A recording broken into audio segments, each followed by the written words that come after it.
Hello, everyone. I hope you're doing well. Hope you're having a great day today. Talking to you today, really just sharing about what do you do when you don't feel productive. Because every time, I don't want to say every time, but there are times in our lives when we go through those seasons or have those days when we don't feel productive. We don't feel like we're being productive. We don't feel effective. We just don't feel it. But I want you to understand productivity is not really based upon a feeling. Now, you guys know me, so you know I talk about there's a difference between activity and productivity. And just to give you a review, activity is a lot of action.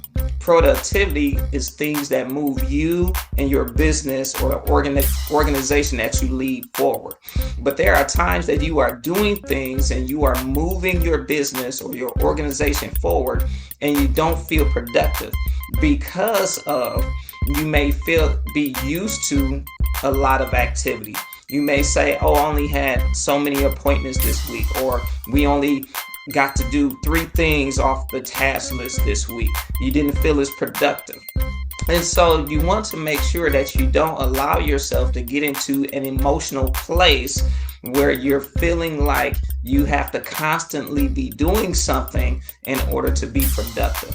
So how do you address those feelings? Number one, my suggestion is that you recognize the areas of progress, meaning the actions that you do and that you look at. Did this move my business and organization forward?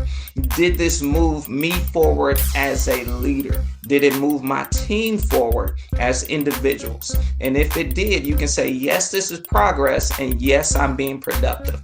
Whether you've accomplished everything you wanted to in a given time span or not, you have to acknowledge the productivity and the progress that you're making.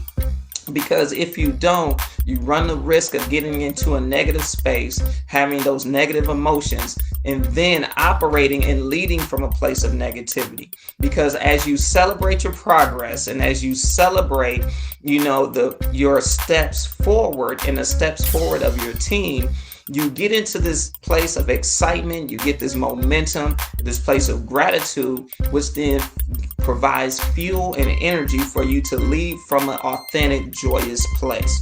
Because remember, as the leader, you set the culture and you set the tone for your business and for your organization. So if you feel negative, your people are going to feel it, and then they're going to respond out of that negative place. So you have to make sure that you look at every bit of progress by measuring it towards as if it's moving your organization or not, whether it was a big move or a slight move. And then you have to be okay and forgive yourself for things that are beyond your control. Last week I had an issue with my website where my website went down, and then I was able to get it back up, but I still couldn't log into the back end to do any editing. So last week's success tip, I couldn't even put on my website. And it took me 2 days to really work on that and get it kind of resolved. And it really didn't get finally resolved until today. And I could have easily been down on myself and felt like I wasn't productive because that sucked up so much of my time that I hadn't planned on devoting to it, being on the phone with tech support for hours and things like that. But however, I celebrated the fact that while I was on hold, I was still able to do some other things to move my business forward. And I focused on that and on being adaptive and being able to do those things. So when things happen beyond your control, still celebrate the parts that you are able to do to still move your business forward. All right, so that's it for this week. I'm going to see you next week. I'm thinking about changing the time, to make it later or earlier so that more people can catch it. Also, I want to remind you to like or share this video. If you find these tips helpful, make sure you're commenting, liking, sharing, inviting other people to watch. And also, if you are facing any type of leadership challenge, you feel like you're not connecting with your team, or if you feel like you're leading in a way that's not authentic to you, reach out to me and get one of the free 30-minute strategy sessions, and I'll help you unlock your leadership and help you overcome what you're facing. All right, that's it for this week. Remember to lead like a champion and be successful.